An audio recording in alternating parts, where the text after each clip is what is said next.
transition workshops. So this evening, we're going to be kicking off our workshop with Catherine Artisani. She is with the Office of Mental Health. She has a whole lot of incredibly valuable information to share with us, so I'm going to let her get right to it. Catherine, go ahead.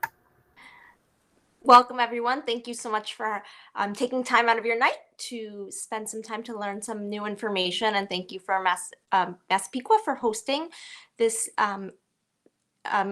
educational time. So tonight we're going to be speaking about children's mental health services, specifically children's single point of access, which is also known as SPOA, as well as related mental health services.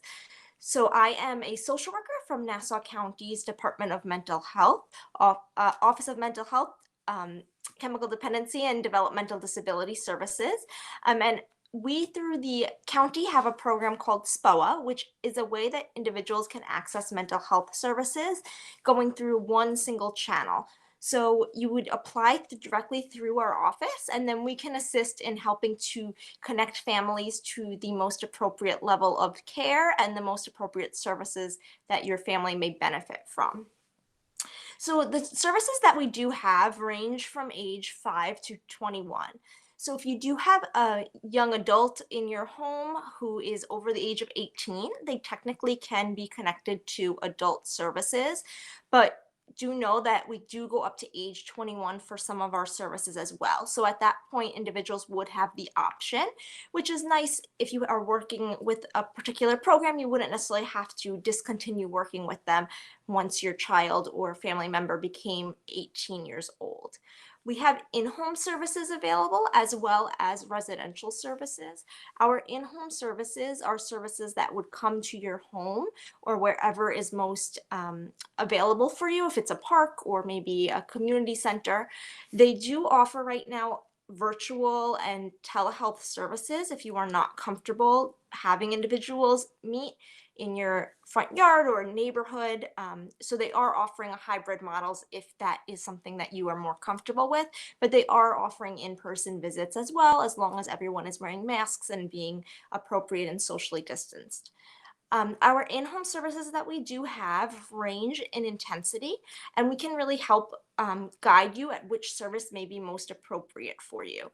So we do have services for all different youth.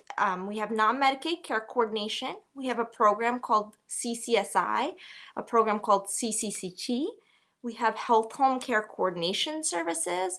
We have HCBS services, and we have our new service, which is known as the HomeBased program. So those are all of our different in-home programs, and they do have different specialties that may meet the needs of you and your loved ones. We additionally have residential services available. Now, residential services do end through the children's system at age 18. So if you do have someone who you have a loved one or a family member who is 17, almost turning 18, then maybe it would be more appropriate to look at adult services, which do start at 18. But for residential services that we do offer, they are up until age 18. So I want to start off by telling you a little bit about some of our in-home programs, just so you get an idea. Again, if you are interested in any of these services, you can contact my office directly and we can have a conversation to figure out which program may be the best fit. We have non-Medicaid care coordination, which is a program that's run through Family and Children's Association, which is also known as FCA. And they work with individuals who have private insurance or who may be uninsured. They offer case management services to help the family and youth be connected to providers in the community, and they can help identify service needs, goals, maybe educational needs, really look at the scope of what is impacting the youth and ways that we can help to support them in their home environment and other areas of their lives. That program that is available for youth with Medicaid through our health home program. So we have similar services regardless of insurance status. If a youth does have active Medicaid, the program is called a health home program.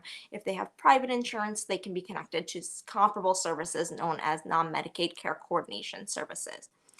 We also have a clinical care coordination team that is through North Shore Child and Family Guidance Center.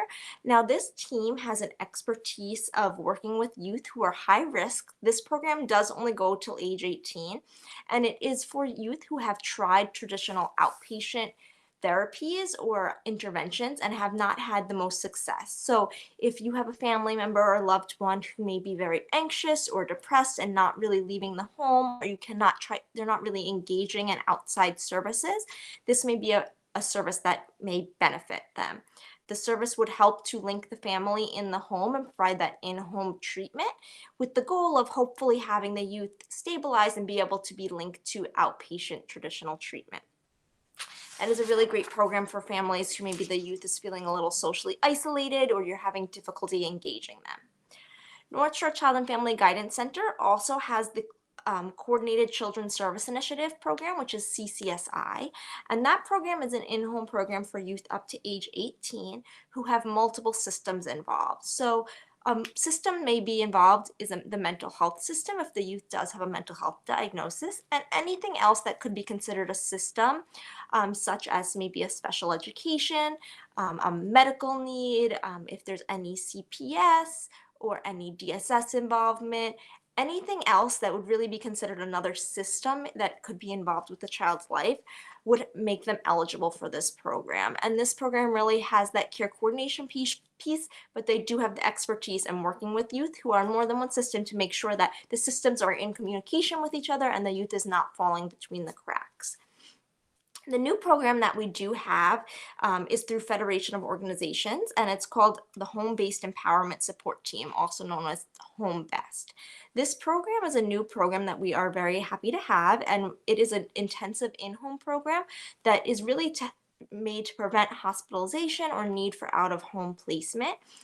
This program has a team approach. It will have a mental health professional, a parent advocate who has had lived experience of having a child with special needs, a peer advocate for the youth to have someone that they can relate to, as well as a care coordinator.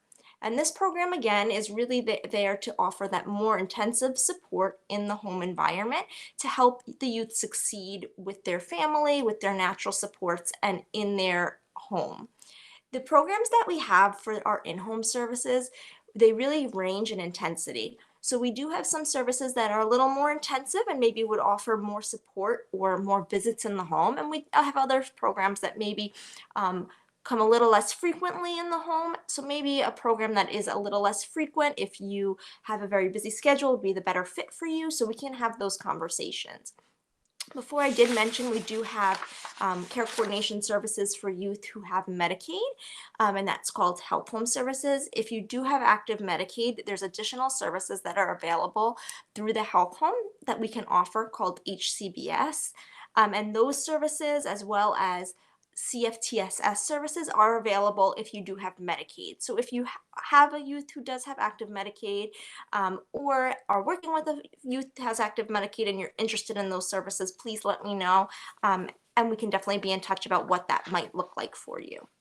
Our residential services that we offer are available for youth up until age 18, as I had mentioned. Our residential programs are typically for youth who have tried in-home services and need additional support involved. So really a youth who has never had any mental health interaction, has never had any of our previous SPOA services, typically would not jump to residential services, but we do have them for youth who maybe need the additional support. So our community residences that we have look like traditional homes in the community that you would drive by. They have 8-bed residences and they offer co-ed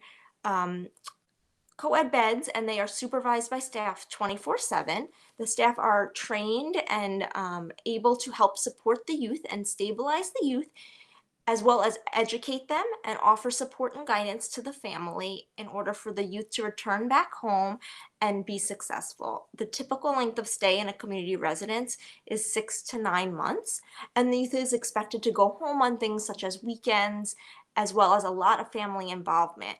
The programs that we have for residential services do expect the family to be involved. The youth does attend the school district in the community. So it is just a home. It's not like a campus environment. And they really do require the family involvement as much as possible in those residential programs. Our most intensive residential program is called a residential treatment facility, also known as an RTF. Now, an RTF is a campus-like setting. So unlike the community residence, it is a campus where everything is on site, including the schooling. These programs are our most intensive residential support programs. So a youth really going into an RTF, maybe a youth coming out of a hospitalization due to a psychiatric need, and they really would be someone needing the highest level of care available. These programs are fully integrated mental health centers, and the goal would be for the youth to return home after 6 to 9 months as well. And the youth does also have a lot of family involvement. The families are included in the entire process, and the youth does go home on visits and does involve the family in the treatment goals. So all of those services and any of the additional services I will be mentioning are voluntary. So I like to note that because you can always try the services, and if they're not for you, you could discontinue them at any time, as well as if you as a parent or loved one want the service for your child or loved one and they are not on board, we can try our best to try to motivate the youth and connect them. But again, the services are voluntary, and so if someone is saying they absolutely do not want to be involved, we cannot force them on our end. We do have additional support services available for youth. Now, these services are available. You do not need to be in a SPOA program to have these services involved.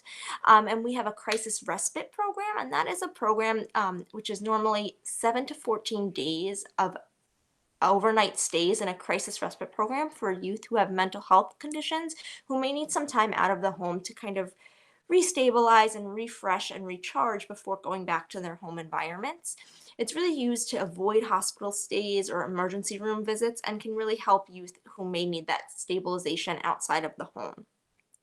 We additionally have a hospital discharge planning coordinator who helps for youth who may have been hospitalized psychiatrically anywhere on Long Island or even out of Long Island, but maybe upstate or in the city, who is from Nassau County. So if a Nassau County resident under the age of 18 is hospitalized, we do have someone who can help coordinate services for after discharge.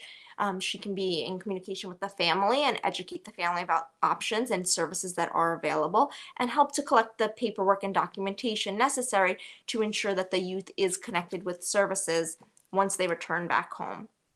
So if you do have a child or loved one who is in the hospital for any psychiatric reasons, you can always contact my office and we can make sure that that hospital discharge planner is in touch with you and she can help connect you with services right away. The mobile crisis team is also a service that is available for residents of Nassau County. Mobile crisis is different from 911 as they do not offer immediate 911 response. So if you have a youth or loved one who you feel like is suffering from a mental health challenge and you're really concerned about them, but they do not necessarily require a 911 call as they are not a harm to themselves or others, that might be a number you can call. A situation for that might be a youth who is very socially isolated, not leaving their room, and you may be concerned about them, and you may possibly want an evaluation to see if they would qualify for maybe other services. We also have the home-based crisis intervention program called HBCI, and this program is through South Shore Child and Family Guidance Center, and this program is a great program for youth. It's really there to prevent crisis and prevent need for hospitalization or any level of out-of-home service. These services are intensive. They're typically 4 to 6 weeks, and they offer that intensive in-home support for temporary services before connecting to longer-term services such as our care coordination services mentioned earlier. These services are available for youth after a hospital admission, after an emergency room visit, or after a mobile crisis call. Additionally, if a youth is involved with a mental health treatment team, a psychologist or psychiatrist, a social worker, and you feel like the youth might benefit from these crisis prevention services, they can also directly refer to the services.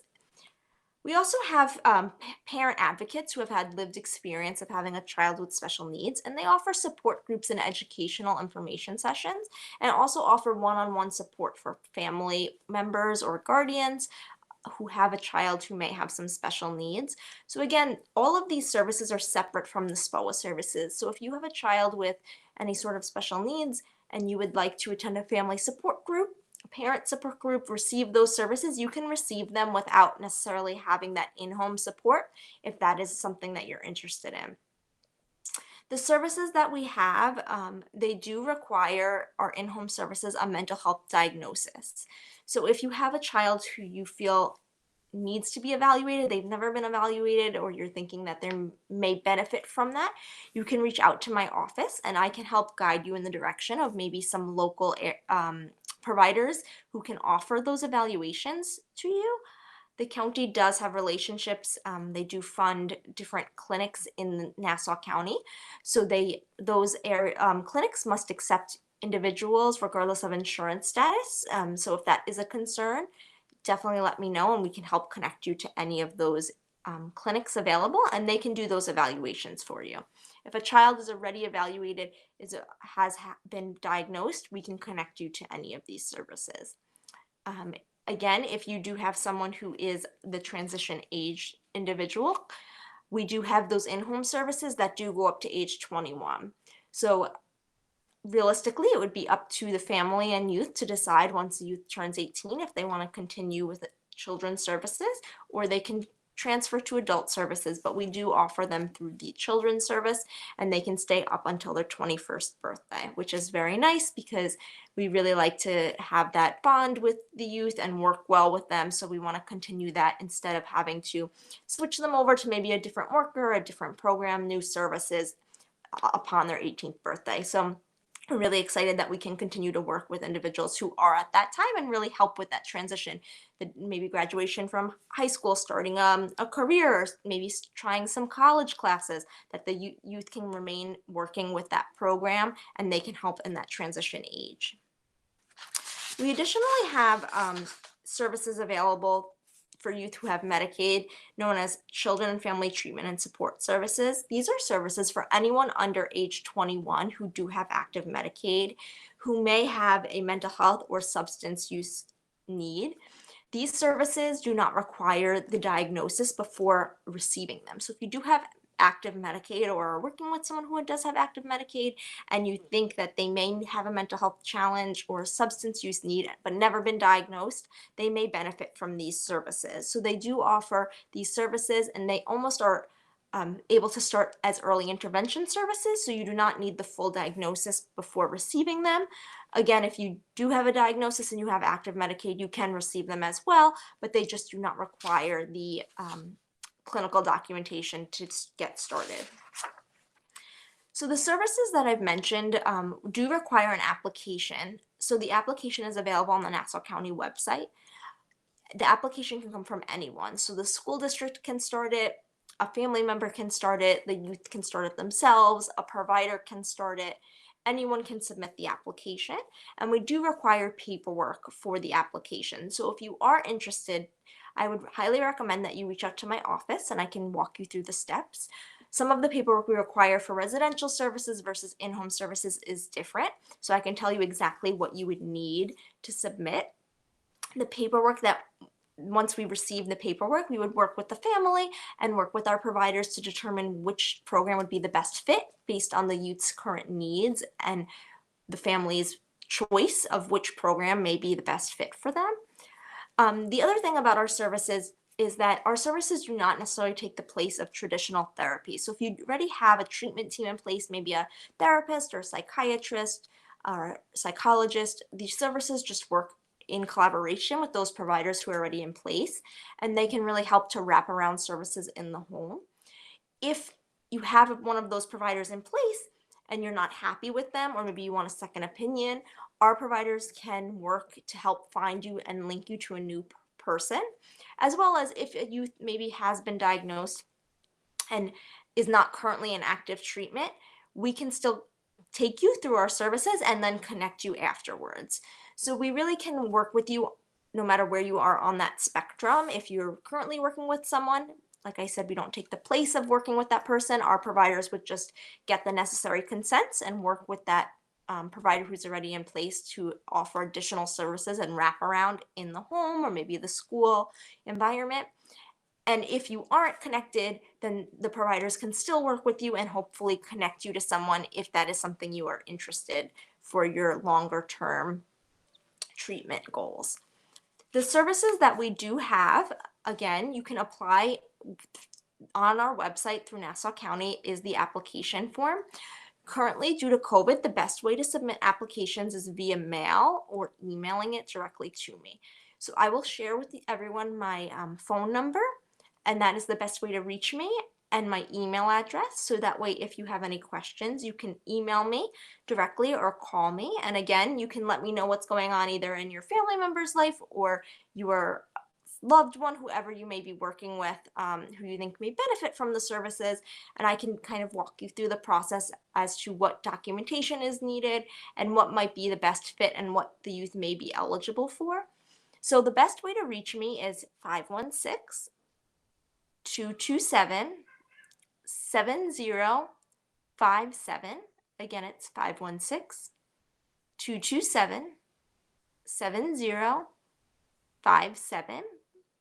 And my email is my first and last name. So it's KATHRYN.ARTES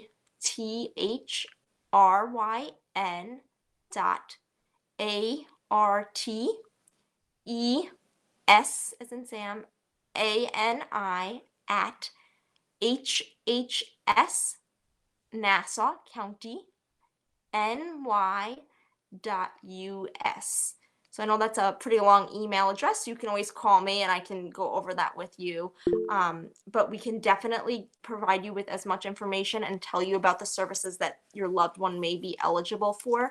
Our goal is to connect families and youth to services in order to have them lead successful lives in their home and in their communities.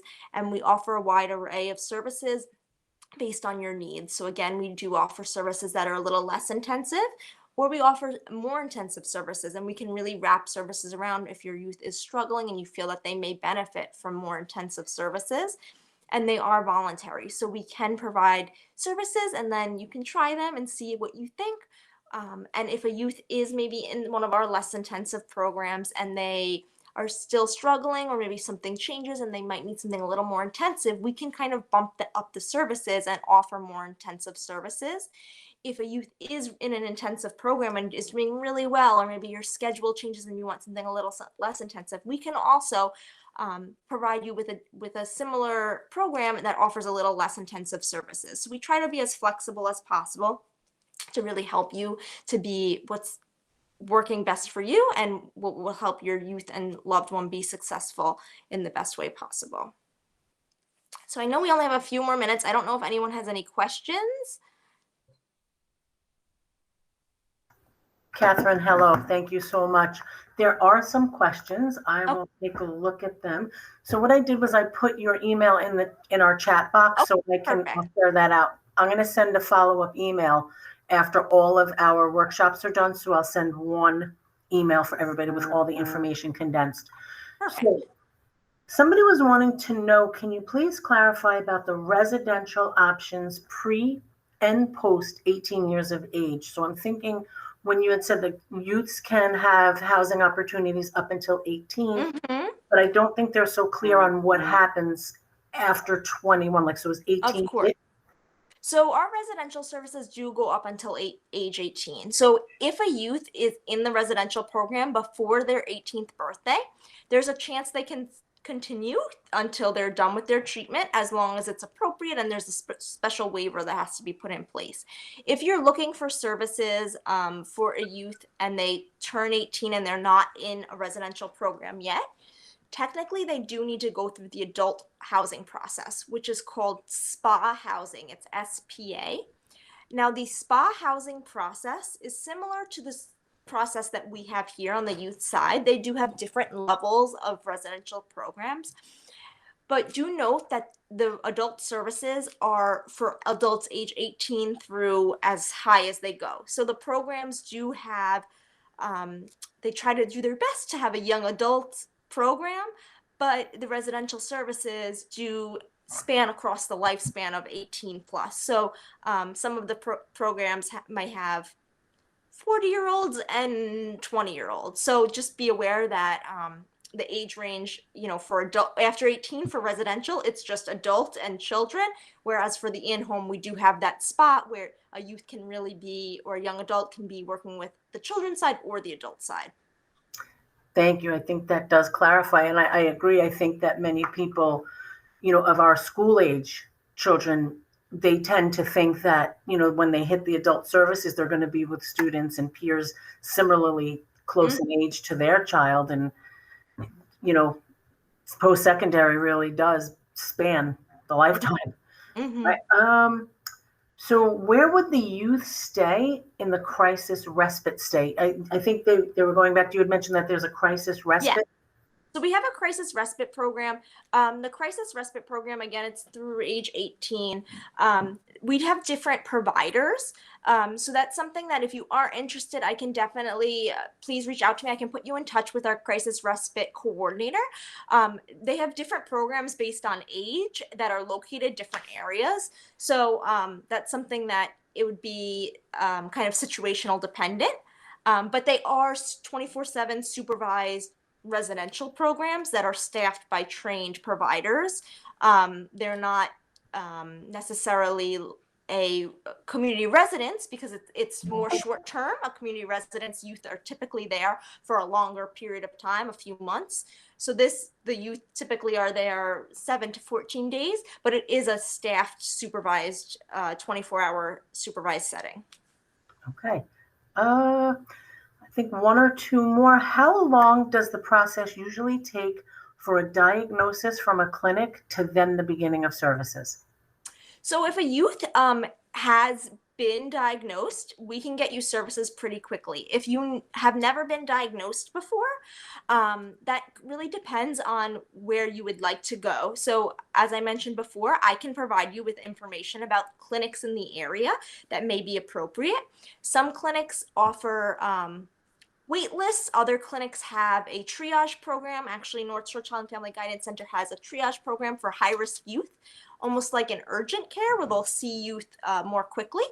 Another thing to note is if your youth has never been diagnosed and you're feeling that they really could benefit from services or you're concerned about them, please note that actually Cohen's Hospital has a behavioral health urgent care that operates just like a typical urgent care. They're not open 24/7. With COVID, they did change their hours. So I would definitely look up and before you drive to Cohen's, make sure that they are open.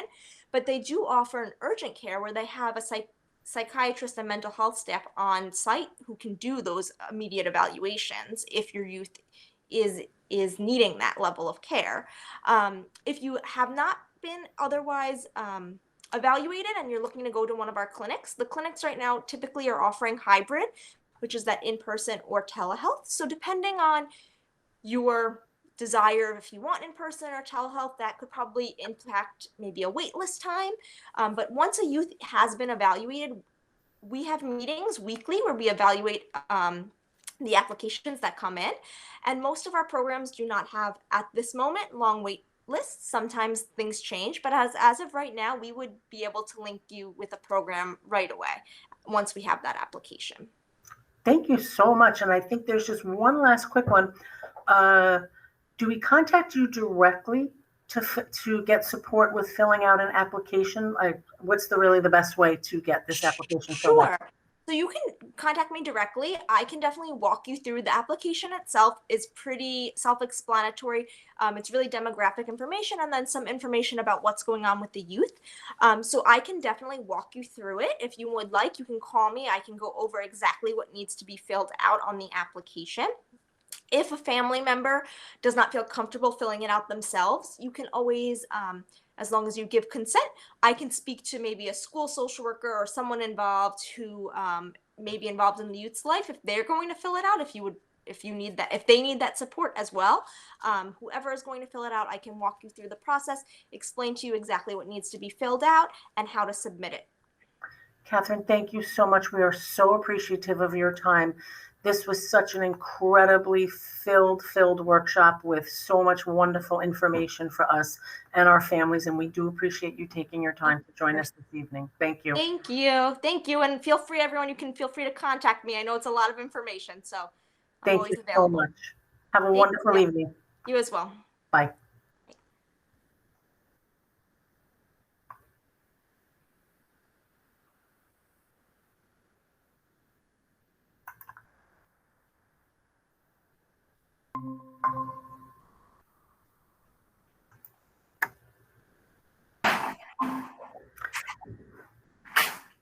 Hi, Cynthia. We're just going to hold tight for a moment. Thank you.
How are you, Ken? It's good to see you. Hello, good evening, everybody.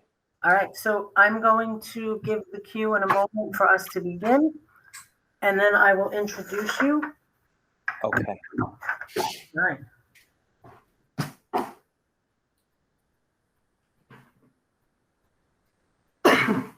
Cynthia, can you just spell your last name for? Oh, it's up there, McKelvey. Thank you. All right.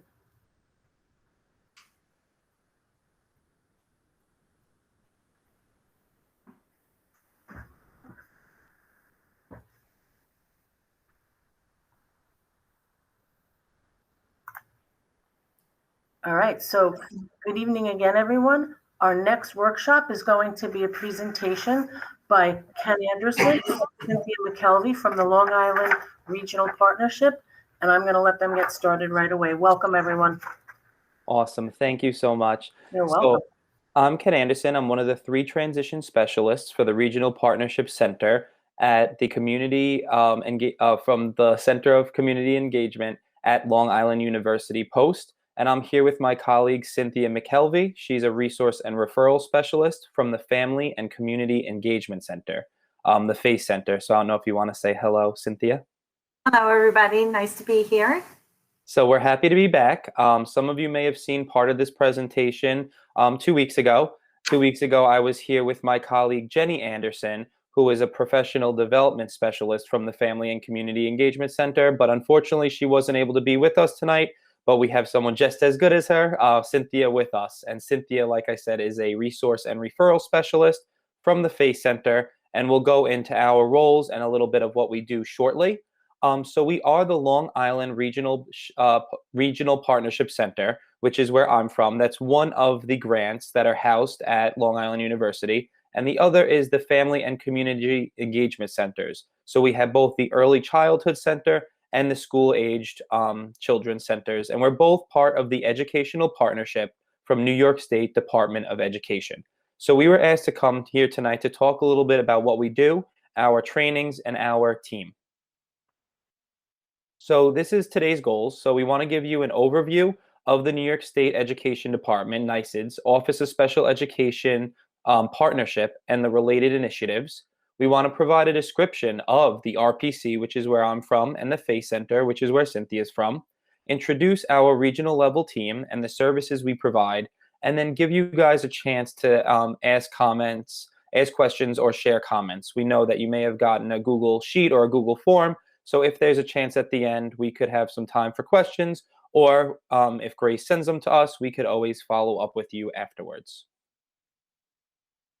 So as Ken just mentioned, we have our grants are housed all under one roof, under the Center for Community Inclusion, and that is housed at LIU. So as Ken was just mentioning, we have the Regional Partnership, the Early Childhood Family and Engagement Center, and then the School-Age Family and Community Engagement Center. And what is so great about that is because we are all under one umbrella, we can really tap into each other's specialties. So for me, as a resource and referral specialist, I am in contact with a lot of families, and they have a lot of questions, and there's a lot of details that they are looking for. And what I am then able to do is tap into the expertise of a literacy specialist or a transition specialist, and kind of navigate, the right connections for everybody to be able to get the answers and outcomes that they are looking for. So it's very beneficial that we can all work together. Our goal is to promote meaningful change within the education system. Our goal is to build the collaboration between school and home and the relationships, to promote family and community engagement within the educational settings, and to provide information and training in the areas of literacy and transition, specially designed instruction, special education, and equity. So this is our blueprint for improved results for students with disabilities. So there's a bunch of different factors on the screen, and this is why we do the work that we do. So like we said, we are a grant-funded program, and we are a partnership with New York State Department of Ed. So tonight we're focusing on the second blueprint, so the second bullet in this chart, which is family engagement. So it says that parents and other family members are engaged as meaningful partners in the special education process and the education of their child. So during this virtual transition fair, it's really important that the parents are an equal partner with the student and both are engaged throughout the process. The priority improvement areas are determined by the Office of Special Education. And those principles, so these 5 principles that you see on the screen here: performance outcomes, disproportionality, the least restrictive environment, transition planning and services, and family and community engagement, are really the goals of our work. That is where we put our priority and focus to kind of start moving the needle to meet our indicators. So this just shows that New York State is now designated as a state in need of intervention under the Individuals with Disabilities Education Act, IDEA. So if you see, there are a bunch of indicators on the screen, and New York State only meets 1 or 2 of them, those 2 green check marks. So tonight we're really going to focus on indicator 8, which is parental involvement. Be involved in your student's transition process and in their special education program. Indicator 13 is which I focus on, which is that secondary transition piece. So that aging out of high school or graduating from high school and what comes next. And another piece we touch upon is indicator 14, those post-school outcomes. So what happens after your son or daughter graduates or ages out of high school? So here you see, again, the two different phase centers. You'll see my name here. I work under both projects. So I work with families and students from 0 to 21. Our contact information is here. You see mine, Cynthia McKelvey, and also that of Dorinda, who I share the position with. So if one of you here tonight has questions or is in need of information or a resource, please feel free to reach out to us, and we will definitely do the best we can to help you. Definitely. And Cynthia and Dorinda are great resources.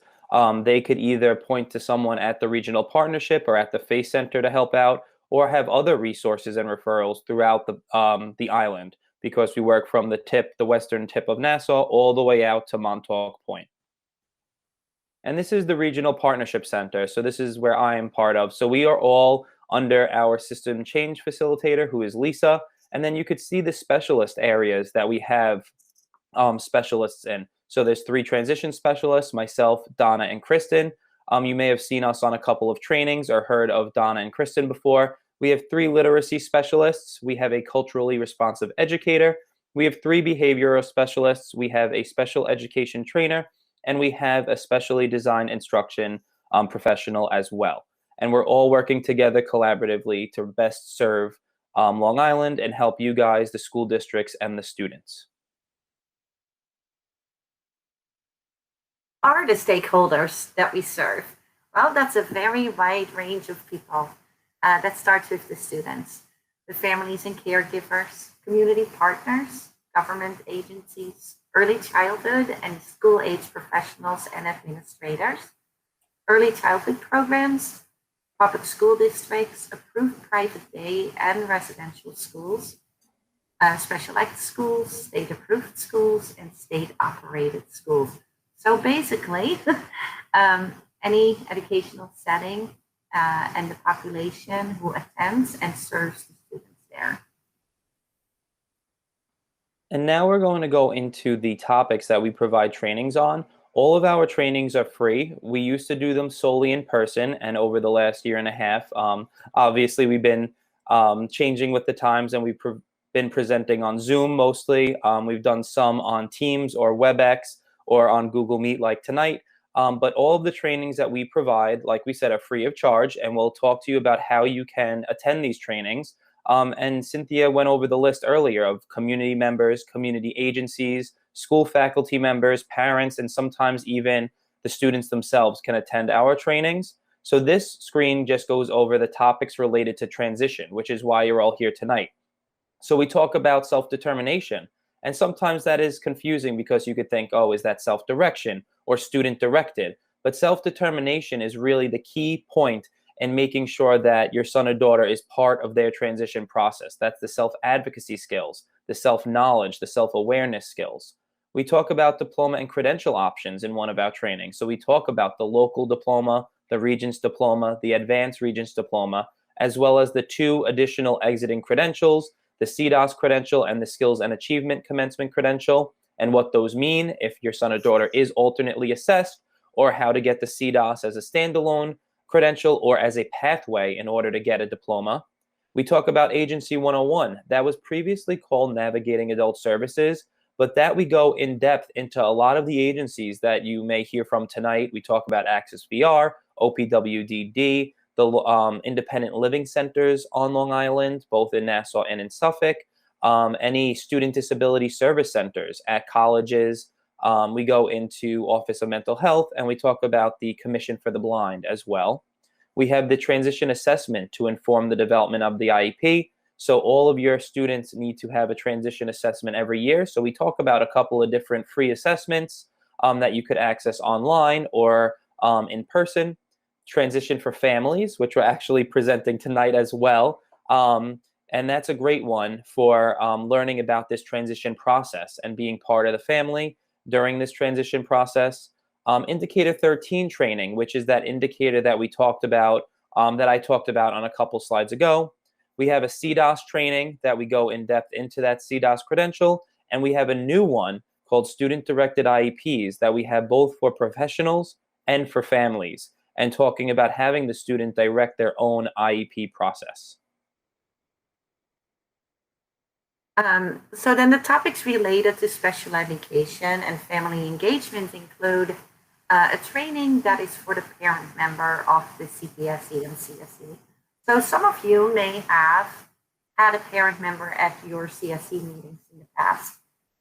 It is a parent who has a child with a disability, so they are familiar with the process. They are not advocates, and they are really there to support a family. So many times what we hear is when a family has had a parent member at their meeting, it's often very well received and kind of calms the nerves about the CSE meeting, which causes a lot of anxiety and nervousness for many people. So what some people have then felt later, as they felt more familiar, felt a little bit more secure, perhaps the path of their student is a little bit more clear and going smoothly, that they feel like they want to give back as a parent member and be there for a family who may be either new to the process. And we all remember what that was like. That's a shaky beginning. Not many of us have dealt with special education in a way that you get to do when you have a child with a disability. So this training prepares a person who may be interested in becoming a parent member to have the training to do so. But what I want to say about this training that I feel is just really important is that you do not have to become a parent member after you take this training. This training actually is extremely beneficial to any parent who has a child with an IEP, because the information that is discussed there, you go into detail, you start to understand it at a different level. No matter how long you've been in this world, I'm sure that you're going to pick up things that you have never known. So it's one of our great trainings to attend. We do transitioning from early intervention to the preschool committee of education, special education. That's for our younger crowd.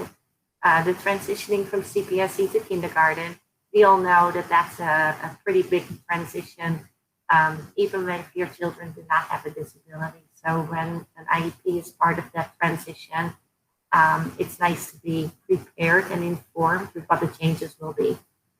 Family engagement, community and culture for parents and professionals. This is a very big training and a big topic in this world today.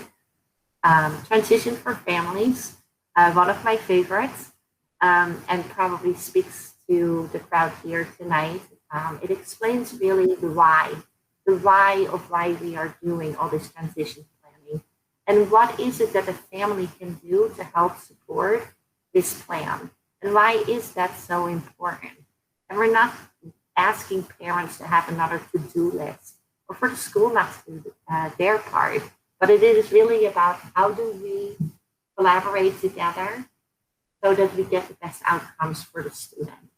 So this is a training that you may want to take a look at to see if you can spend some time it is right in your world now. Understanding IEPs for preschool families, specially designed instruction for families and positive solutions for families. And I should have said earlier that we have the specialists in all these areas lead the trainings in these areas, but we also collaborate a lot. So whether it is the specially designed instruction specialist or the special education trainer, someone from the FACE Center, a transition specialist, or a behavior specialist, or a literacy specialist, someone in those areas are the lead facilitator of these trainings, and then a lot of the other specialty areas come on to assist as well.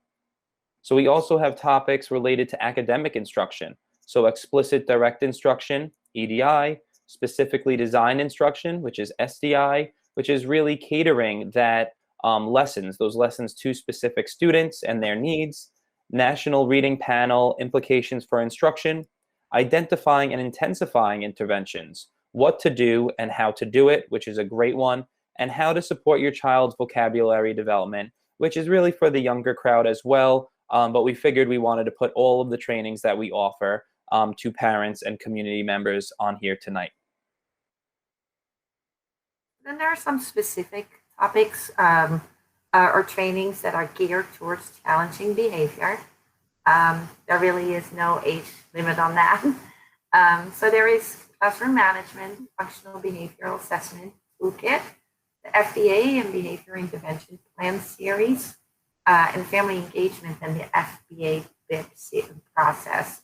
That one tends to be well attended and is very big for families because it's such a, when a family gets presented with an FBA or a BIP, or when that becomes part of your world is probably spinning a little bit. And so to understand what it is that we're putting in place and how it works and how it's supposed to operate is valuable information when you're in that place. The PBIS Tier 2 teen training, function-based thinking in preschool, and introduction to the behavior pathway. So this summer, we are hosting a family series. I think we all know that there is no perfect time for everybody to attend the training. These are all virtual, so that all seems to make it a little bit easier for people to attend. We are hosting them at night throughout this summer. We kind of start with the earlier ages, so the transition from EI to CPSC, CPSC to K. There is a parent member training, and then there are trainings on transitions. So for you guys here today, the trainings in August are probably of most interest to you. It's August 4 and August 11th. These flyers are being shared with you. And it would be hopefully the summer might, for some people, is an easier time to break away from the routines of the school year, and perhaps we will see you at one of these trainings. So if you're looking for our trainings, there are a couple of different ways to access it. Like we said, all of our trainings are free. Our trainings are going to remain on Zoom up until basically the end of December of this upcoming year. So you can access them online, and we give the trainings at a variety of different times and on a variety of different days. We often have a morning session, an afternoon session, and an evening session throughout various different months. So if you are a professional and you have a My Learning Plan account or a Frontline Education account, our catalog is on there, and you could go directly on www.mylearningplan.com and pull up our trainings. If you don't have a My Learning Plan or Frontline Education account, if you just Google the Long Island Regional Partnership, our catalog is the first listing. So Google Long Island Regional Partnership, and you'll see all of our information. And then if you find a training you want to register for, you can simply just email post-cci@liu.edu and just tell us your name, what school district you're from, the name of the training, and the date of the training, and we'll send you a Zoom link so that you can access the training. So Cynthia and I just briefly went over the names of the trainings, but if you want more information, we now have 2 social media pages. We have a Facebook page and an Instagram account. So it's just facebook.com/CCI post or instagram.com/CCI post. Remember, CCI is the Center for Community Inclusion, which is at Long Island University Post Campus, which is where Cynthia and I are from. So please go to our page, like our page, and if you're looking for any of our trainings, the dates and times, the names of the trainings, and more details are there as well. So if you're not sure if a training's right for you or for your son or daughter to attend, you could look up the information there, and it usually does say who the audience members are for that training. So now, Ms. Hussey and Ms. Elias, I'm not sure, are we having time for questions and comments, or are those going to be sent in a Google Sheet and Google Form, and we'll get back to them at a later time? We have some questions right now. Okay. Is there a way for parents to sign up for an email list notification for trainings and information? Oh, definitely. Yes, we do have. That's actually one of our questions on our attendance sheet and our exit ticket on our trainings. We do have an email chain. Cynthia, do you know, do they just email the this email address at the bottom of the slide to get added to our email chain? Yes, just email post-cci@liu.edu. And if you just write, please add me to your mailing list. I like to receive notifications of trainings. You will be on the list. But also, as we discussed here with the social media pages, you know, and the access of like websites and stuff, we look at our catalog. The great thing about that is when you, you know, if you are interested in, let's say, transition for families, but the first day that you had seen the flyer of was the day that you just can't make it. So when you look at the catalog, you will see when else, what other times that training is offered. So it gives you directly like the other options of when you maybe are available. That is a great benefit to look at the whole catalog. Thank Awesome. you. Ken, they're asking to share the social media links again. If you can go back to that Oh, slide. sure. Thank you so much. No problem at all. Yes, so these are updated basically daily or weekly, and every time we have a new training, it's posted up there. So if you scroll through, it has all the flyers of our trainings. But like Cynthia said, it only shows usually one training per post or one training per time. We do have that catalog that has all the trainings throughout, like I guess you could say the quarter. So in the summer, in the fall, in the winter, and then in the spring. So if God forbid you can't attend the training that is that current date, you could always attend a future training. Yeah, and so keep that email address handy, and just remember CCI post, because that's how you find us. Yeah. So if you were to see something on Facebook or Instagram with a flyer and you weren't able to make it, feel free to email and just ask us when else it's being offered. We're very responsive, and we'd be happy to help. Definitely. Thank you so much. Do you offer any trainings in Spanish?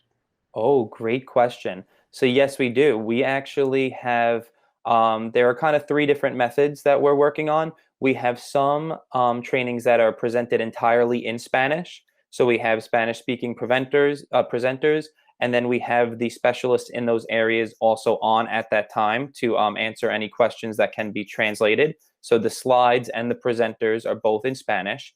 And then we also offer trainings with Spanish subtitles. So if you're not able to attend the timeframes where we have the trainings in Spanish, they are also offered in English with Spanish subtitles. And we're excited to announce that next year we are going to release a series for families entirely in Spanish, where it will basically be one training per month throughout the school year, all of which will be in Spanish. Yeah, and with that, I just want to add that if someone were to see a training that you would like to attend but would prefer it to be in Spanish, you can always email us and ask if subtitles can be added. And that's always an option. Definitely. Thank you so much. Do you record your workshops and archive them on your website? Ooh, unfortunately, at this time, we are not. There are some trainings that are asynchronous that are recorded that if you sign up for the training, you could view at your own time, but most of them are not recorded at this point. Thank you. Do you connect with outside agencies to help guide parents as to which agency may be the most relevant to their needs? Ooh, Cynthia, do you want to take this one? Yes, I get a lot of calls with questions similar to that. So yes, we do. And when it comes to, you know, I feel that that's a very transition-oriented question. And so yes, what hopefully the school district is explaining, you know, some of this information to the student and the family. But yes, we can go over that. We would also then, you know, share the resources with how to learn more about these state agencies that they would then be referring to, how to look up the eligibility for that, what may be most appropriate. And then I would also probably recommend that they come to some of the trainings specifically about that, to learn just more and who to reach out to within the school to make sure that the conversations are being had. Thank you. Who would I reach out to have a parent member to attend my child's CSE with me? It used to be that every CSE meeting had a parent member. That changed a bunch of years ago now. But it's still possible to have one, but it needs to be requested 72 hours before a CSE meeting. So you would write the chair of your CSE meeting, so the PPS director, that when you respond about when you get the invitation to your meeting, you would say that you would like a parent member present. And I think you answered this, but just to clarify, is there a cost for families to attend these trainings? No, there is no cost. All of our trainings are free, and all of our services are free as well. So whether you attend a training in person or on Zoom, or reach out to Cynthia or Dorinda for resources and referrals, everything is free. Thank you so much. And I think, Grace, can you jump in about how Massapequa families can also find out about this information? Absolutely. Thank you so much. So Cynthia and Ken, what we did on our website is we have a transition link on our district website. And what we did was upload all of your flyers for all of your workshops throughout this school year. So parents could easily access that information on our district website. And obviously, now that this is a multi-district forum, any of those parents can also feel free to visit our district website and take a look on our webpage to see as to when all of your wonderful workshops are. Awesome. That is incredible. And we are hoping to have all our catalog of all of our webinars basically from September, the start of next school year, up until the end of December, out before the end of this school year. So we'll make sure you get that, Grace, so you could add that to your website, and then parents will know, 6-7 months worth of trainings that they can potentially attend. Thank you so much. They're really so valuable. Thank you. And I apologize, Cynthia. I have Jenny's contact information on here, but you could reach out to me. Cynthia, our email addresses are just our first name dot last name at liu.edu. So you could always reach out to Jenny, myself, or Cynthia. And if you did not have a chance to jot down Cynthia's information, Grace and Alyssa have it, as well as myself. But just a reminder that you can register through My Learning Plan or through emailing us at post-cci@liu.edu. And feel free to email us at any time. We're always available, and we have a pretty quick response time to get back to you all. Thank you so much for all of this information. We really appreciate you both being here with us tonight. No problem. Thank you for having us. Thank you. Have a good night. Have a good night. All right. Thank you. Thank you, Ken. Bye.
Hi, Hi, how are you, ladies?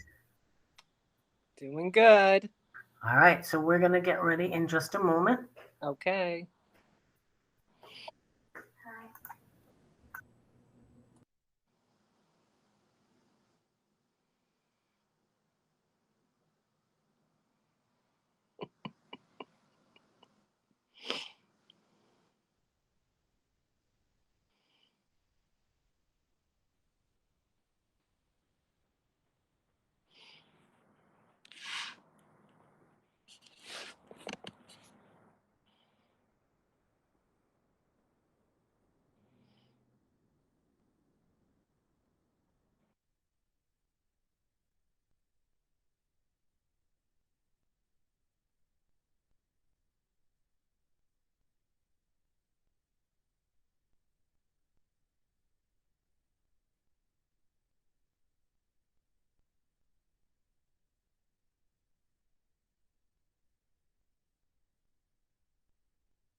Okay, good evening, everybody. I'm Christina Capasso. I'm the transition coordinator for Seaford School District.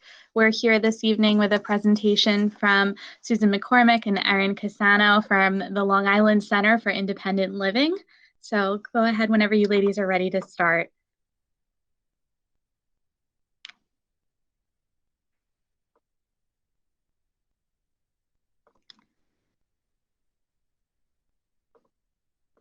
I think you may be muted. Yeah, they turned them off, so I didn't think I could turn them back on. Okay. Hi, it's Susan McCormick from the Long Island Center for Independent Living, and we're also known as LISL. And we are a consumer-directed cross-disability advocacy and service organization dedicated to enhancing the quality of life for individuals with disabilities. LISL was established in 1980 by and for people with disabilities and is made up of disabled and non-disabled professionals who share the desire to see all reach their maximum potential. LISL provides a wide range of services that include benefits advisement, advocacy, peer counseling, information and referral, equipment loan, assistance with ADA compliance. We also have a Hispanic outreach program. We are funded through Access VR grants and donations. In addition, we are a fiscal intermediary for a Medicaid program called the Consumer Directed Personal Assistance Program. This program allows people with disabilities who need assistance with their ADLs to hire, train, and supervise their own workers. This worker can be a family member. And our services can be accessed by anybody with any disability. There is no charge for our services. And like I said before, we've been here for 40 years serving the disabled community. We do a lot of information and referral, and we do assist with transitioning. I'm going to introduce Erin Casano now, and she'll talk to you a little bit more about what we do in relation to transitioning. Hello, I'm Erin Casano, and I'm the Director of Benefits at Long Island Center for Independent Living. So basically, my job is to advise consumers and their family members on how to obtain and maintain local and federal benefits. So I will also assist consumers who are having difficulties with programs or agencies, and provide a little bit of advocacy in those areas. So a lot of what I do, like Susan mentioned, is in regards to information and referrals. So I'm just going to go through some of the areas that I can help out with. The first one is health insurance. So I help people apply for Medicaid so they can get medical coverage, but also with that, Medicaid entitles them to certain programs such as community habilitation, and things along those lines that can be helpful for the individuals. I also advise people on the Medicaid buy-in program for working people with disabilities. So this is a program that allows people with disabilities to work and earn more than the allowable income for regular Medicaid. So they have the opportunity to retain their healthcare coverage through Medicaid while earning more income without the risk of losing their coverage. Another thing I do is SSI. So I help people apply for supplemental security income. I help out with food and rental agreements. So when you apply for SSI, one of the big things, even if you're aging out of transitioning from high school into adulthood, you still need a food and rental agreement, even if you're living at home. So I advise people on the best ways to go about that. Also under that, there's the Plan to Achieve Self-Support. So it's a program that allows you to put some money aside that you earn with SSI and save it instead of spending it right away, and save it for things that could be helpful in a job or transportation to get to that job. I also help people understand how they're able to work and keep SSI. So by talking about expenses related to their disabilities and how they can use some of the money that they make to go towards that without jeopardizing their SSI income every month. I also will help people with information about trusts and other resources. So things like pooled community trusts, supplemental needs trusts, and ABLE accounts, which again allows individuals to put money aside while still getting SSI without losing that benefit. I also do SSDI, which is disability insurance. So I can help with applications and also advise consumers on how they're able to work and keep their SSDI while making over this substantial gainful activity. So they're able to still work and that money is protected without them risking losing their SSDI. SNAP benefits is another thing that I help out with. So food stamps, I can help with applications and also just general information referral in regards to food stamps. The Ticket to Work program, I do application help for that, and I can also discuss the benefits such as free vocational rehabilitation, training, job referrals, and other employment support that go along with that. So should a person on disability want to return to work, the Ticket to Work program is a really great way for them to go about that. Still, they'll still be able to keep their medical coverage through Medicaid, and they'll be able to, again, make over the substantial gainful activity and return to work. So that's a really great option for a lot of people. Along with that, there's Access VR. I think there might have been an earlier presentation on this, but I, again, can help with application help and information and resources that can help people with vocational training to help them get back to work.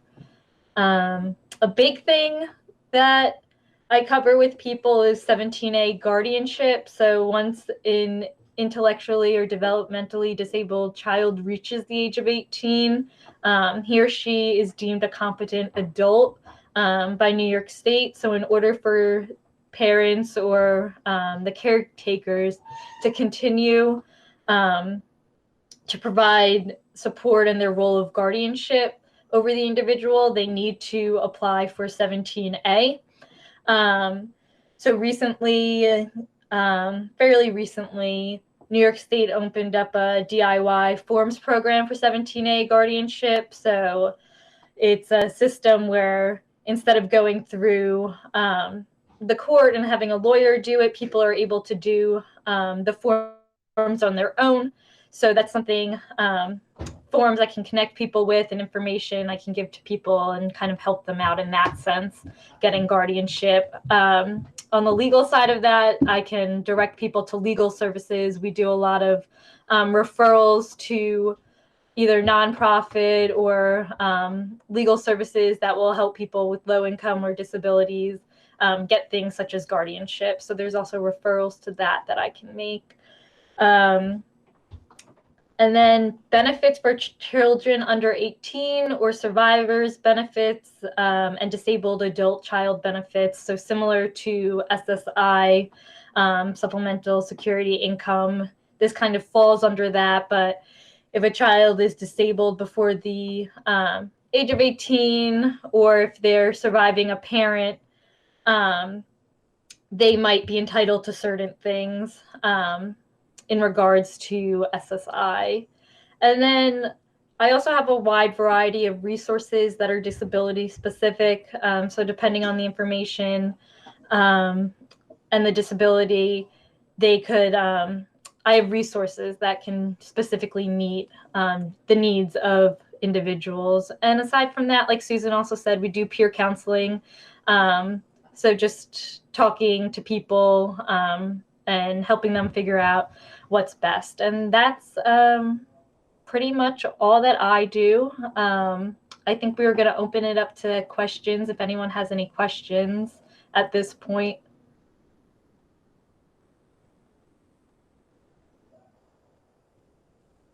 Thank you so much. We do have a few questions that have come in.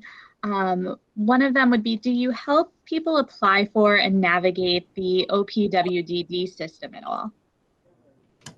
Yes, that's something we can help with. The OPWDD system now is using the front door. And it's an online feature, but that's something we can walk you through. And it's to get people kind of their foot in the door, like the name front door, into those services. But after that initial point, OPWDD will then take over the case. Great. And how long would you say people expect to wait from the beginning of their application to services implemented with the Medicaid and or SSI? Most of the time, so SSI can be about 3 to 5 months before the application gets approved. Medicaid is sometimes a little faster than that, so they say about 30 to 90 days on that one. In certain cases, you can be entitled to back pay for those things, or in the case of Medicaid, if you're going to doctor's appointments and things like that and you're not able to pay, sometimes they will provide back pay, but that's a case-by-case basis. Thank you. So do you help families with anything along the lines of assistive technology and equipment loans like iPads or anything like that? We do have equipment loans at Lissel. It's more of along the lines of wheelchairs and mobility aids, but we do have resources that we can connect people with that can help out with things more on the technology side. Okay, great. And what about resources as far as transportation? Are you able to connect anybody to assistance with that? We don't currently. We used to have a transportation program. It's currently suspended.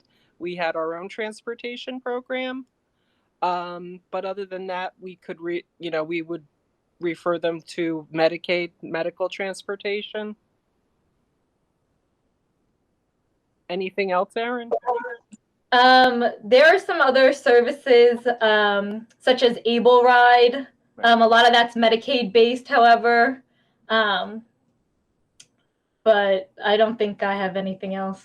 Yeah. Thank you. So how would families first contact you to obtain assistance with all of this? Sure. The best way to reach us is at our direct line. The number is 516-796-0144. And when they call that line, the receptionist will answer and she'll be able to best direct the call depending on what the client needs. Great, and we'll share that out with our families that are attending after all of the 3 presentation evenings as well. So I also just wanted to ask, we did have a question about if you ever refer to various agencies for the evaluations that OPWDD may require in order for people to obtain eligibility.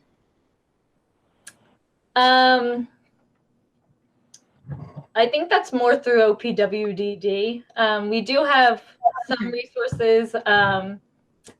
I don't know if they necessarily do evaluations, but I think that's definitely something more that the Office of People with Developmental Disabilities can help out with. Great. And then would you say that Lysol would be able to help and assist any individual with a disability, or is there a specific type of classification or individual that you're working with? Lysol can help people regardless of their disability. And regardless of age or disability, we will help anybody with a disability. Thank you so much. Do you ever offer, as far as your website, any sort of recorded workshop? It sounds like these are topics that so many families could use the assistance and support with, and it's wonderful. Is there ever a workshop or something if a family wanted some general information, or would it be something where they'd work directly with you? Susan, do you want to? Sure. Yeah, we do quite a few workshops. A lot of them have been suspended during this COVID time, and we're just really gearing up to start again with our workshops, which we hope to be able to offer in person and, through Zoom or some other manner. But we offer different, whether it's about getting affordable housing, help with your benefits. We also do some technology workshops for people, learning about technology, all different types of workshops we have. And can you talk a little, thank you so much. Can you talk a little bit about if you have some form of peer counseling program? It's really not a program. Over 50% of our staff are people living and working with disabilities, so they provide peer counseling to people that need peer counseling. We have peer counseling on staff.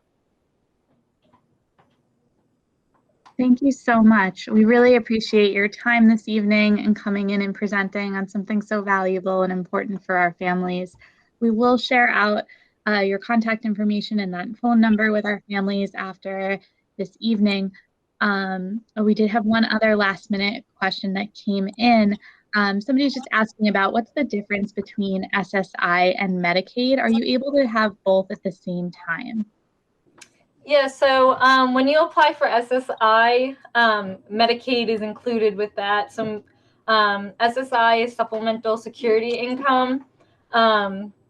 It's for it's a low income. It's an income-based need program. So along with SSI, which is the income that you get every month, is Medicaid. So it's health insurance that is attached to it. Medicaid separately, you can apply for Medicaid on its own. And in that case, you only receive the health insurance. You don't receive the supplemental income that comes every month. Thank you so much for clarifying for us. Do you offer any resources in languages other than English? Yes, we have a Hispanic outreach program, and they're able to advise. They do the same thing that we do, but they can do it in Spanish as well. Thank you so much. So I think this is very helpful for so many people this evening. We really appreciate your time, and thank you again. Thank So you. Christina. Our next presentation, for those of you that are watching the full evening, we are going to have a little bit of a break. It looks like our next presentation is going to begin at 7:50 p.m.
Good evening, Mr. Weisbrot. How are you? Welcome. Very good. How are you? I am well. It's so good to see you. How are you this evening?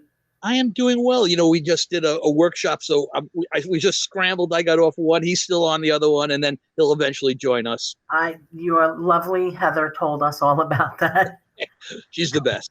She certainly is. So we are actually streaming live right now on our YouTube channel. Okay. So what I'm going to do is formally introduce you in all of your wonderfulness and give you a brief intro.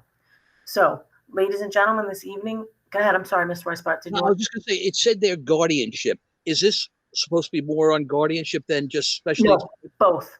Okay, because Andy is the attorney, so yes, he'll get a okay. Correct. It's both. So this evening, ladies and gentlemen, we have Mr. Mitchell Weisbrot and Andrew Cohen here to discuss different various pathways to guardianship and financial trusts. So I'm going to let Mr. Weisbrot begin. Welcome. Thank you very much. You're welcome. Good evening, everybody. My name is Mitch Weisbrot, and I do a full range of financial services from life insurance to investing in mutual funds. But the area that I concentrate most on is estate planning for families who have children with special needs. Just so you know a little bit about me, I'm married with 4 children, all boys. I cannot make a girl, no matter how hard I try. And on Valentine's Day, 1998, my wife gave birth to 2 absolutely gorgeous little twin boys. I try to tell her what a wonderful husband I am. After all, most guys on Valentine's Day buy their wives flowers or candy. I said, I gave you twins. What could be a better gift than that? And of course, she wasn't very impressed and thought the best gift she got that day was the epidural.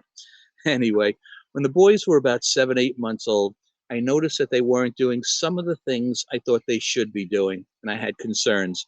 My wife said, they're boys, they're a little slow, they're twins, they're a little slower, don't worry about it. But I was concerned. And eventually we got them involved in early intervention and programs like that.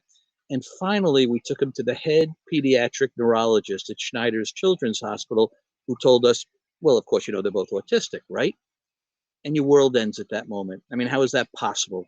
These sweet, beautiful little boys are both autistic. And you go through, quite frankly, a little bit of a mourning period. And eventually you snap out of it and you have a choice to make.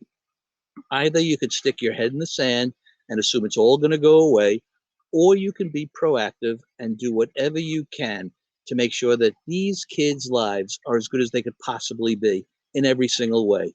Scholastically, economically, socially, medically. And what Andy and I are going to talk about tonight is the financial end of things, the economic end of things. Because the way I look at it, as long as I'm alive, I can take care of my boys. As long as my wife is alive, she could take care of the boys. My greatest concern and biggest fear is, well, what's going to happen after we're both gone? What's going to happen then? Children with disabilities are entitled to certain benefits from the government, both financially and medically. However, if any money is left in their name, they're not going to get the aid that they're entitled to. So that means if your child has money in a savings account or mutual funds or savings bonds, and it's more than just $2,000, all the aid that they're entitled to, they're not getting. So as their parent, as their advocate, you need to make sure that all money is removed from your child's name. You need to remove it now and in the future, which means adjusting your will properly so money isn't trickled down to them down the road. Most people have a simple I love you will, which means if anything happens to me, the money goes to my wife. If anything happens to my wife, the money is equally distributed amongst our children. Well, our wills are a lot more complicated than that. And you really need to sit down with an attorney whose area of expertise is dealing with special needs planning. We're fortunate to have Andy Cohen here today. He is that type of an attorney, and he'll be speaking in a little bit. But besides the will, there are other areas of finance you should be thinking about to make sure that money doesn't end up in your child's hands. For example, do you have a life insurance policy? If you do, who are the beneficiaries? Who's the primary beneficiary? Who are the contingent beneficiaries? Chances are you probably have your spouse as the primary beneficiary, but chances are also that you have all the kids listed as the contingent beneficiaries. And I always like to look at the worst case scenario. If anything were to happen to the two of you, and that money is filtered down to that special needs child, the results would be devastating, as you've now disqualified them from government benefits. Something else to think about. Do you have a retirement account? Do you have a 401k or 403b or a personal IRA? Same question. Who are the beneficiaries? Who's the primary beneficiary? Who are the contingent beneficiaries? Chances are when you started your job, you just checked off the box that the kids are the contingent beneficiaries.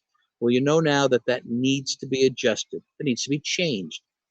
You need to ask the tough questions. Speak to your parents, speak to your in-laws, and ask them, were you planning on doing something for our child?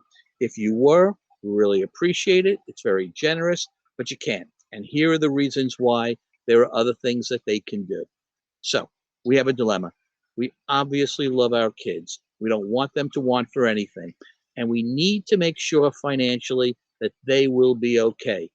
But the government's saying no. You cannot leave them any money in their name, or else all the aid they're entitled to, all these wonderful government programs, they can't be part of. So what do? We set up something called a special needs trust or a supplemental needs trust. And what that is, it's a separate entity, has its own tax identification number. So now, instead of the money going to your child and your child's name and their social security number, all we're doing is redirecting that money to their trust and the trust tax ID number. And the purpose of this trust is not food or basic medical or shelter, because the government's going to take care of that. The purpose of this trust is for anything that your child needs that's going to make their lives better. For example, if they want a computer, well, that's what the money in the trust is there for. If they're living in a facility and everybody's going to Disney, it costs money to do that. That's what the money is there for. If there are medical expenses above and beyond what the government's going to pay for, remember, the government, Medicaid's not going to be picking that up. That's what the money is there for. If your child wants elective eye surgery and it costs $15,000, $25,000, $35,000, Medicaid's not going to pay for that. Again, that's what the money is there for. The money is there for anything that your trustee feels that your child needs that's going to enhance the quality of their life. And by the way, a trustee can be anybody you name. It could be a brother, a cousin, a sister. Quite frankly, for most of us, at the end of the day, it's probably going to be one of our typical kids. Now the question is, well, how do we fund this trust? How do you put money into the trust? Well, there's lots of ways of doing it. You can fund it by opening up a savings account in the trust name and trust number. You can buy mutual funds in the trust. You can will money to the trust. But in my opinion, the best way to fund the trust, the most cost-efficient way, the most cost-effective way, is simply through a life insurance policy, and specifically through a policy designed for this, called the Second to Die life insurance policy. A Second to Die life insurance policy is a policy on two lives, husband and wife. And when the second person passes, that's when the death benefit is paid out. Since two people need to pass for you to collect, the premium or the cost is significantly less than a regular insurance policy.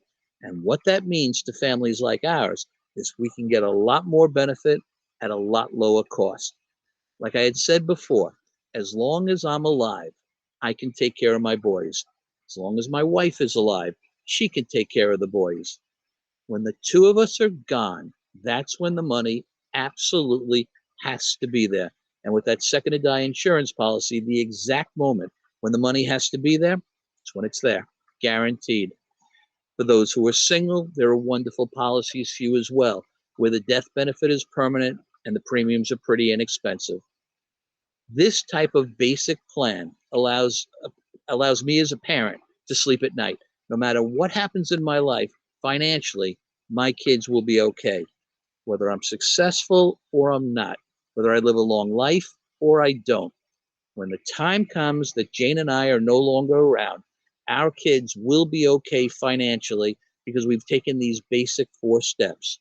1, we've gotten all the money out of the kids' names. 2, our wills were done by somebody who's an expert in that field. 3, trusts were established. And finally, we made sure to fund those trusts. So with that, I'm going to have Andy get into detail on the legal aspect of things, including guardianship. And again, I understand that everybody's situation is different. Everybody's needs are different. But if you are interested in meeting with Andy and I to talk about your situation, for a free consultation.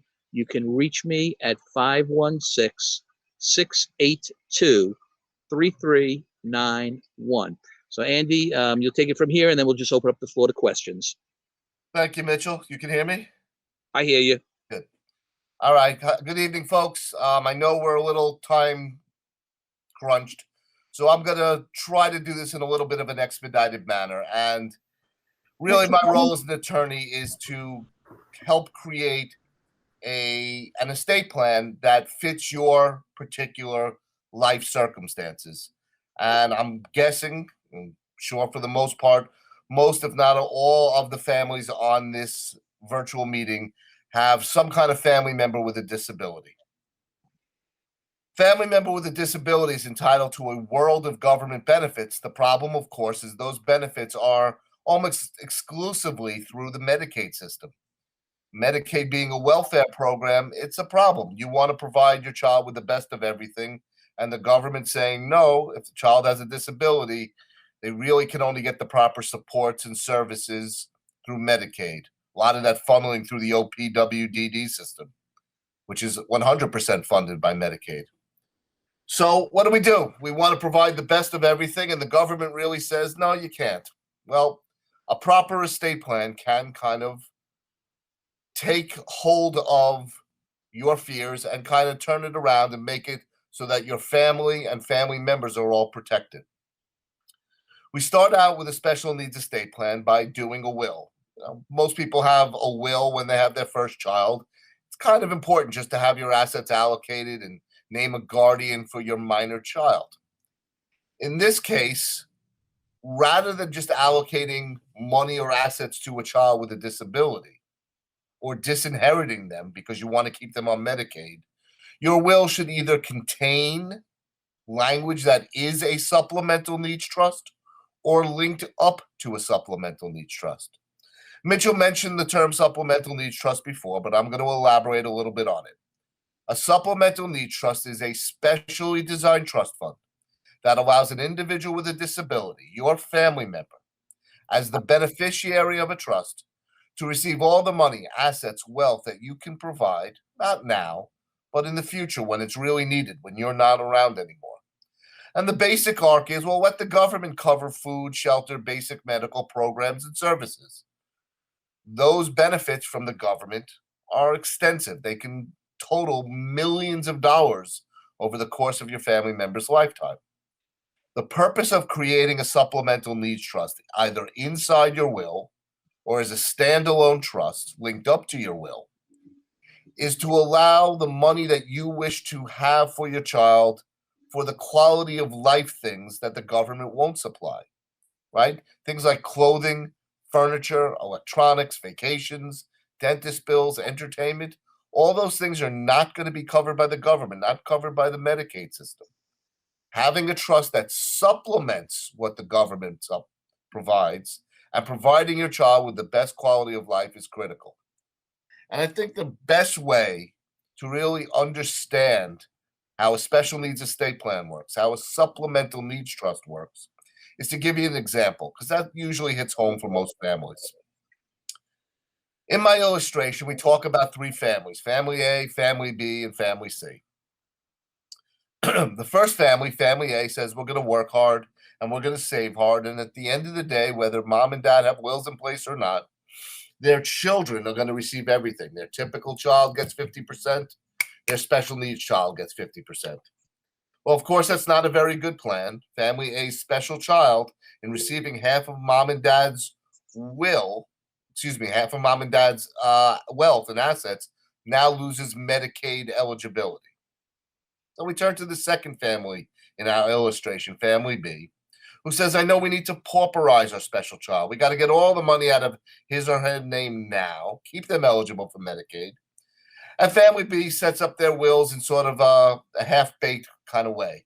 Mom and dad leave everything to each other, but when the second parent passes, their wills state, we disinherit our special child, not out of a lack of love or affection for them, but we want to keep them eligible for Medicaid. And mom and dad and family B, they leave everything to their typical child, keeping their fingers crossed that that typical child can provide anything and everything on the side. Well, that plan sounds good in theory, but it rarely works because there's too many things that could go wrong. That typical child who you've left all the money to, who may have all the best of intentions for their special sibling, they could lose that money in a bad divorce. They could come across bad financial times and lose that money. They can even die very early in life, and the money then goes to their spouse and their children, and leaving that exceptional sibling just on government benefits, which is usually not the objective for you as parents. Which, of course, leads us to the third family in my illustration, family C, who does their planning correctly. Like family A, they're going to split their assets equally or relatively equally among their children. Like family B, they're going to pauperize that special child, make sure he or she is always eligible for government benefits. And family C does their planning correct. Mom and dad do some really heavy-duty wills, leaving everything to each other first. Upon the passing of the second parent, hopefully 100 years from now, at their moment of greatest fear and biggest concern, their assets pass along to the next generation. That typical child gets their share either outright or in a standard trust so they're older and more mature. But for family C's special child, rather than giving it to them outright or in a regular trust, family C sets up that supplemental needs trust. And family C's objectives have been met. All the money, assets, and wealth that's passed along to that trust through their will, through insurance and retirement accounts, is going to be managed by the people of their choosing, maintain eligibility for Medicaid and the millions of dollars of supports and services available, and the money held in the trust is going to be paying for things that the government won't cover, the quality of life things, as I mentioned before. So if we reboot our three families, the first family A, that child gets their money but loses benefits. Family B, they've disinherited their child. He gets benefits, but he may have no quality of life money. Family C, by setting up their plan correctly, has given their child the best of all worlds. Millions of dollars in supports and services, all the money, assets, and wealth held in the trust, and paying for the quality of life stuff. Now, inevitably, you're going to do a little homework and do a little research on supplemental needs trust, as you should, because it's important that you learn as much about these trusts. They're just too critical to your disabled family member's future. In your research that you're going to learn, there's different types of supplemental needs trusts. The kind that we just described with that third family, family C, where mom and dad are the ones who set up that trust, and it's the parents or the grandparents or other family members or friends are the ones that are providing the funding for that trust. That's known as a third-party supplemental needs trust. And really, that's the one that most families on this virtual meeting will need for your family member. The beauty of that trust is, well, you create it sooner than later because we don't have a crystal ball. We don't know what tomorrow holds. You don't need to fund this trust now. In fact, I'd probably discourage you from actually putting money in the trust. The time the trust needs to be funded is when you as parents are not around. Once it is funded and managed by the people of your choosing, it's going to do all the great things we talked about before. Paying for the quality of life stuff, maintaining eligibility for Medicaid, no PWDD. But best of all, with a third-party supplemental needs trust, at the end of your disabled family member's life, when there's no longer a need for their trust any longer, if money and assets are left over and unused in that trust, they would pay to your disabled child's own children. They have children of their own. If not, it's going to pay to their siblings or extended family, even to charity. Really, it's wherever you, the creators of this trust, decide the money and assets are ultimately to end up. The government has no right to this money. They have no say in what happens to it. You can't fear overfunding a third-party supplemental needs trust. The money's never going to go to waste. It's always going to essentially stay family money. Now, in your research, you'll also read or learn about something called a first-party supplemental needs trust. Most of you will never need that for your family member. It's only created or only needed if your family member ever comes into a windfall of money in the future. If there's a lawsuit settlement for your child because they had an accident and now there's a settlement, that money can't go into a third-party trust. It's got to go into what's called a first-party trust, or a use it or lose it trust, as I call it. Money can be protected during their lifetime, but because the money started or originated with the disabled individual, the state has a right to reclaim anything at the end. Maybe more common than a lawsuit settlement is a direct inheritance. Long lost Aunt Tilly leaves money directly to your child, not realizing special child, special planning. Well, that money coming directly from Aunt Tilly and her will directly to your child can't go into the third party trust. It's now the asset of your family member.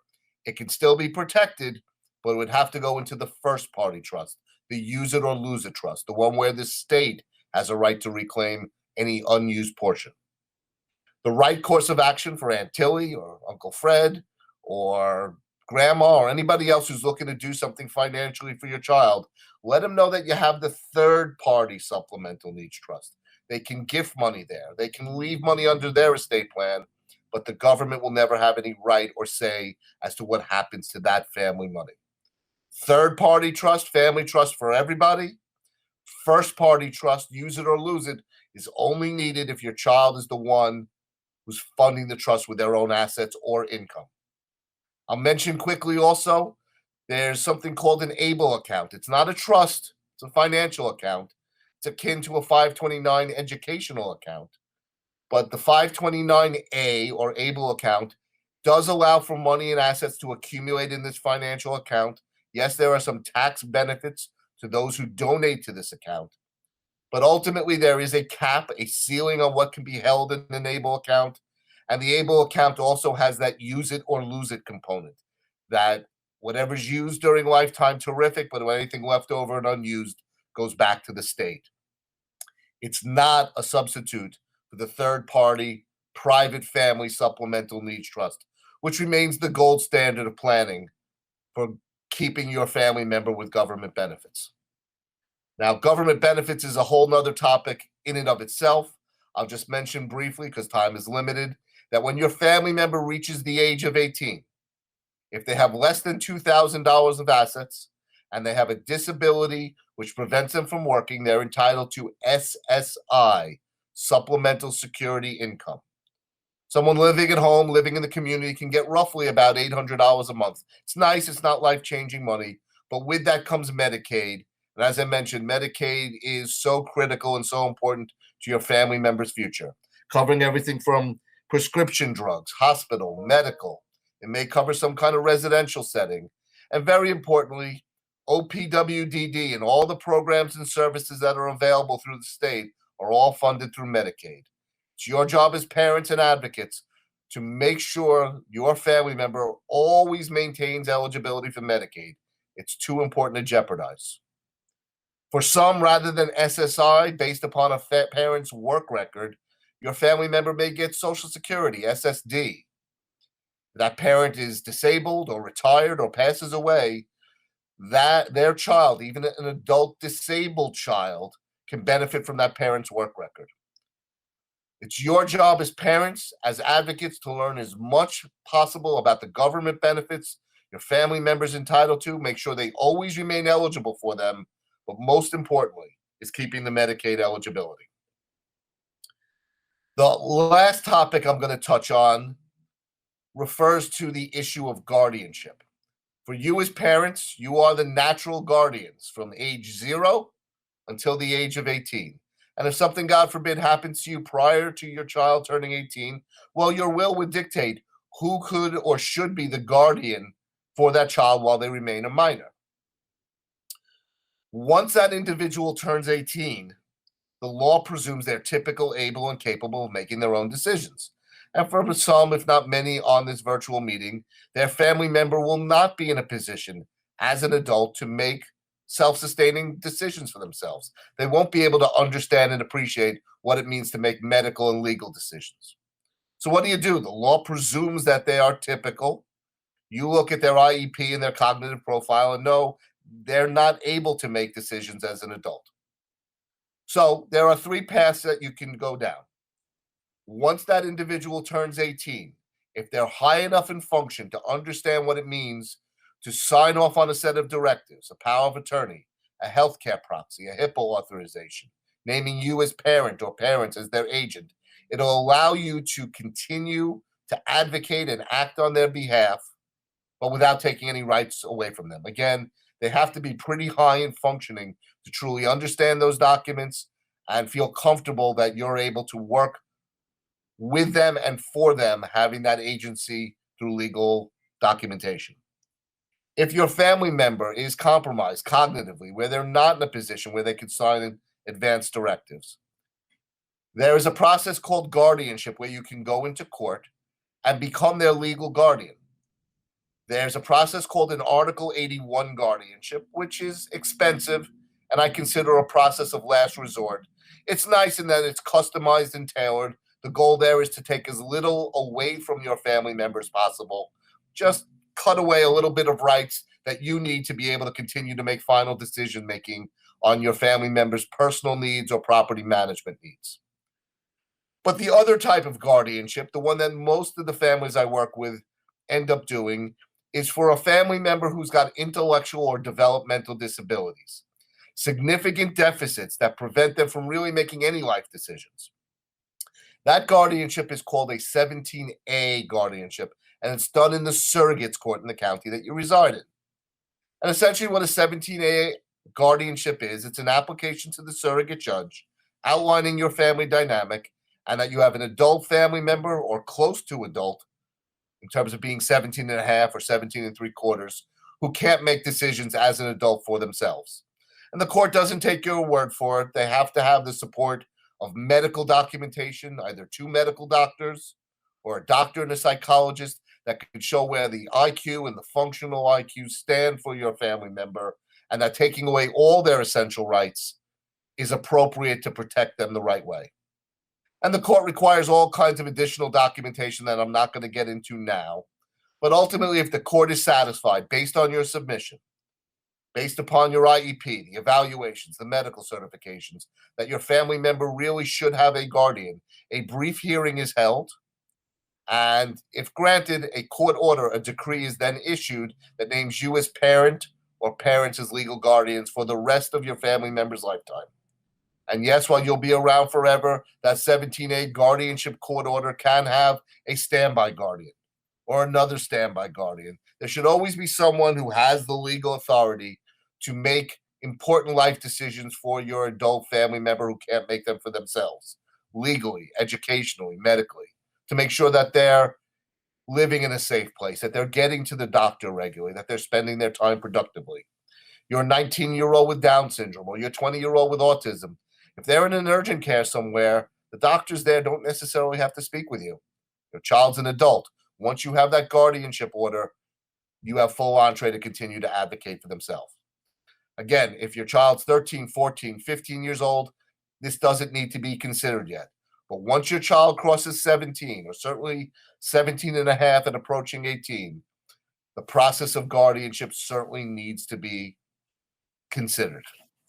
So with just a couple moments left, I'm going to ask Mitchell to unmute himself, and we'll try to answer any questions, if any, that you folks have.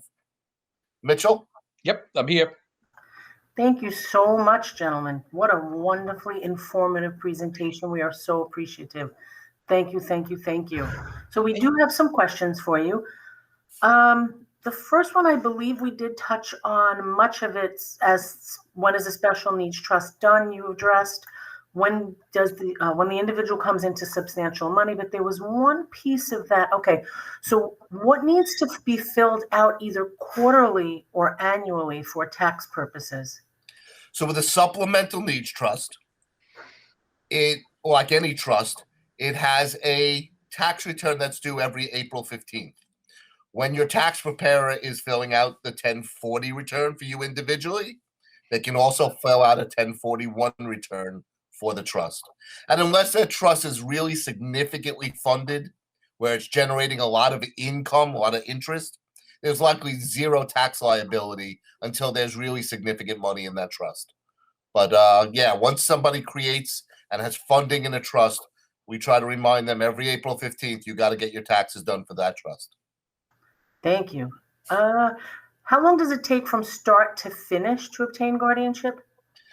For a 17A guardianship, under pre-COVID conditions, it takes 3 to 4 months. Currently, with courts really opening up finally after a year and 3 months, I can't give you an exact time frame, but what I always use as a rule of thumb is if your family member profiles as significantly developmentally disabled, I would start it after their 17th birthday, certainly by age 17 and a half.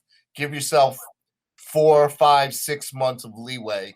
And by the way, if somebody doesn't have their guardianship granted exactly by the age of 18, it's not that big a deal. Things can be done. Thank you so much. What happens to the funds in the trust if and when the child passes?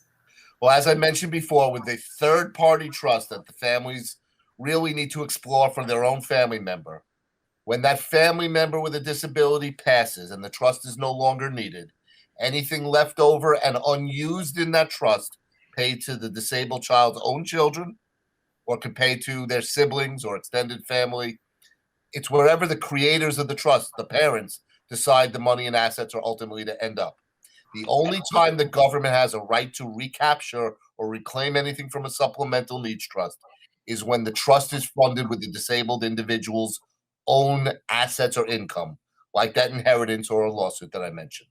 And just quickly to add to that, in our situation, the planning that we're talking about is just as important for the typical kids as the special needs ones, because they're the ones who are going to be in charge down the road.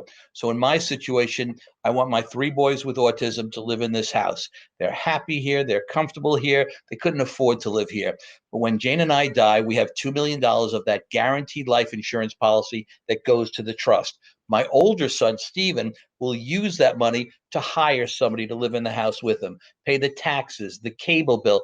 I never want Stephen to ever have to reach into his own pocket. And like Andy just mentioned, the beauty of the trust is you can't overfund it because Stephen will use that money for anything and everything to make their lives as good as possible. When the boys pass, whatever's left over goes back to Stephen and his family. Thank you so much. We have one that is asking, if my child has a UGTM account, does that count against him for Medicaid? The answer is yes and no. So, with a UGMA or UTMA account, it is the child's money, but they don't typically have access to it until they reach a certain age, usually age 21. So, because it's not available to them, they don't have access to it. It's not a resource for Medicaid purposes initially. However, once they hit that magic age where the money is available to them, it does impact negatively their Medicaid eligibility. At that point, they may be looking at creating a first-party use it or lose it trust, again, funded with the disabled individual's own money. Or perhaps they could use a charitable pool trust. There's always options. But to me, the best way of protecting these kids is making sure there's no money in their name or social security number from the outset. When we found out the twins were autistic, we had about $10,000 in their name. We knew it was going to be a problem down the road. So we did what we had to do. We took the money out. I opened an account, Mitch Weiss brought S&B. That was my little code that it was Scott and Brett's money. The money went there. And that was it. And because there's a 3-year look back period also. So this way the money was out of their name. Again, you do what you need to do to get the assets out of their name. If it's a significant amount, then you have to create that first party trust or there's other things. But if it's a small amount and they're young, do what they need to do. Wonderful. So for those that are out there listening, if you would like to get a free consultation to discuss how best legally and financially protect your child, you can email at mweisbrot, WEISBROT, @financialguide.com, or you can call 516-682-3391. I have Andy's schedule, so what you'd be doing is meeting with both of us by Zoom or at Andy's office in Garden City, whatever you prefer. Thank you so much, gentlemen. We cannot thank you enough for your time and for this incredibly valuable information that you have shared with so many of our families. We appreciate you. Thank you. Thanks for having us. Yep. Thank Thank you so much. Okay, Have thanks. have a wonderful night, gentlemen. Okay, you too. Bye-bye now.